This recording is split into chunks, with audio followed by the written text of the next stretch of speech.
Hey YouTubers, Rick from Rick's RC and More here. I kind of got bored and I started into this kit. I was going to wait till the crappier winter months, but I was bored, so why not? Thus far, I have built, I think the first thing they actually have you build is the portals. There's good hardened steel ring and pinions, lots of bearings. So I built those. The next step, I believe, was the shocks. I built those. They seem to be pretty smooth, pretty good shocks. Aluminum body, preload, threaded for preloads, and they have bleeder screws on them. So if you're new to building shocks, you can bleed them if you got some air in there. The most complicated part of the build so far was the transmission. I painted mine. There's your 2-speed. There's your dig. I've got the motor mounted. And next was all the links.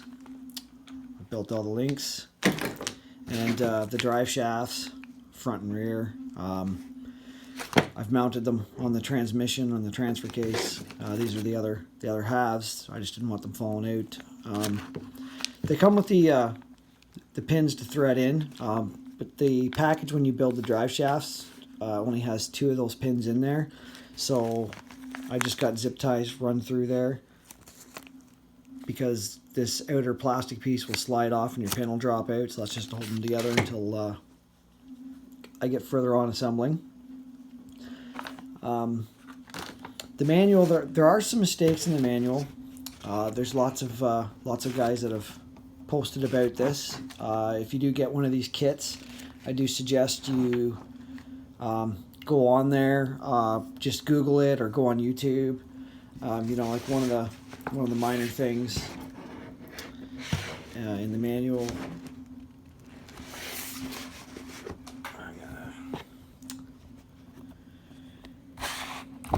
Now this isn't a big deal.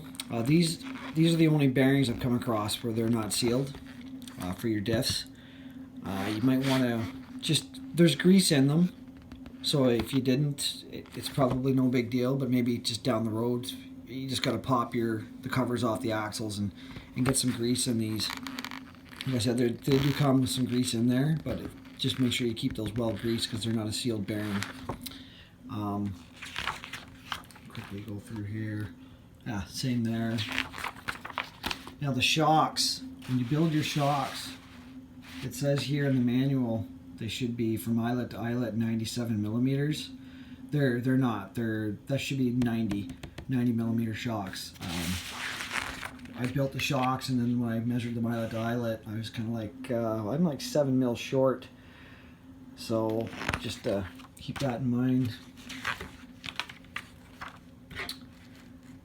This is for your dig. You can actually set it up as a 3-position if you want it to be engaged 4-wheel drive, locked, or then if you put it in the middle, then you can actually, it'll be like a neutral, so you could just have the rear wheels roll while you drive at the front.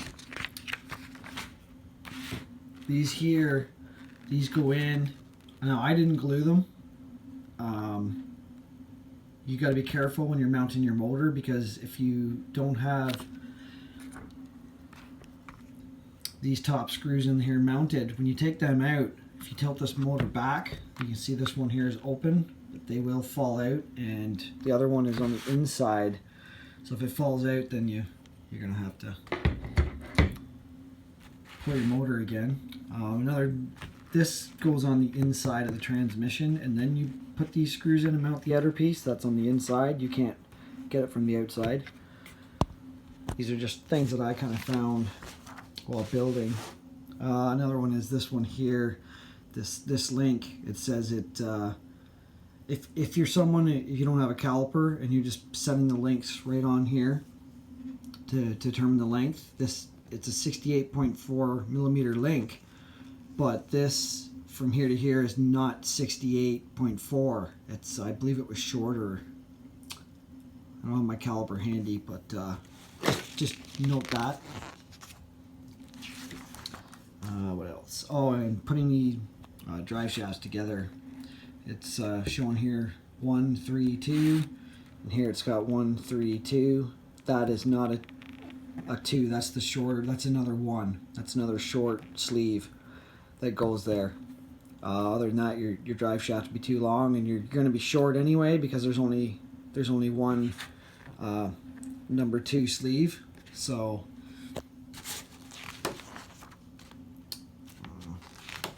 yeah, so like that's basically it. Apparently, depending on what you're running for a servo, you might have to do a little dremeling here to get it to fit flush.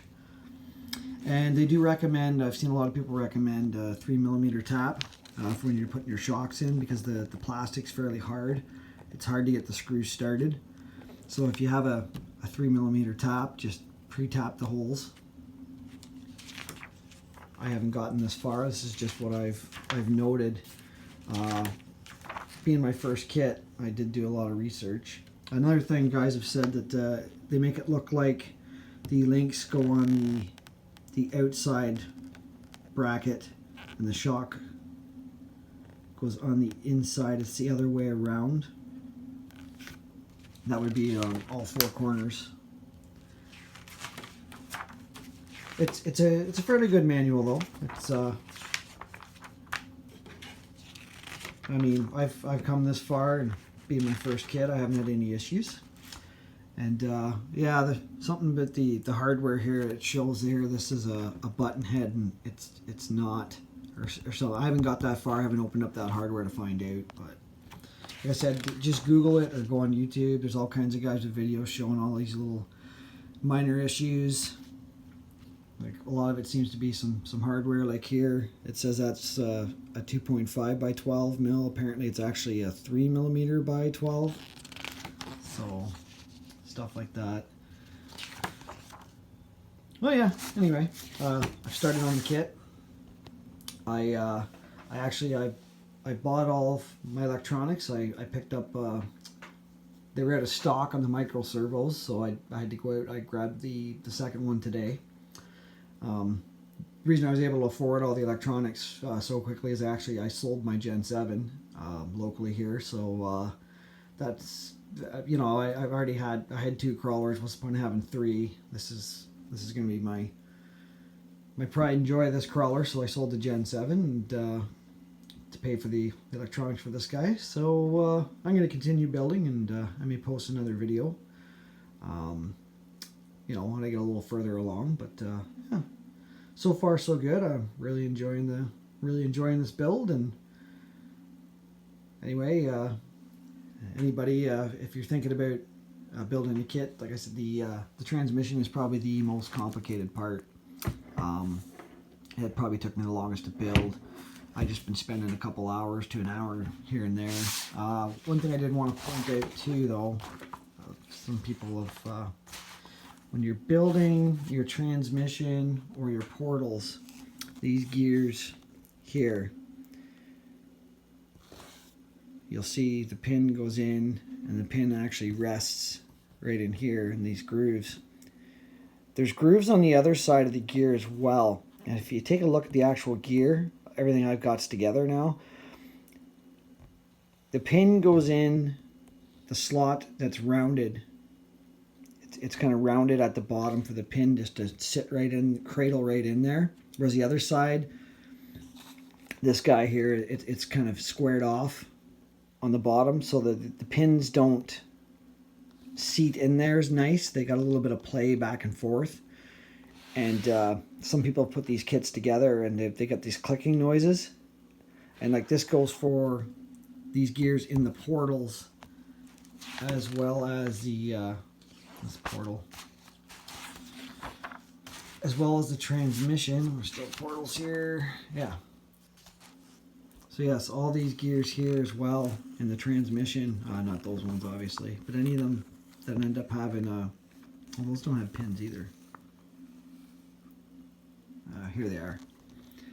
Same thing. Make sure that that pin is seating in to the gear on the rounded, that's carved in rounded instead of squared off, or you're going to wind up with clicking either from your transmission or your portals.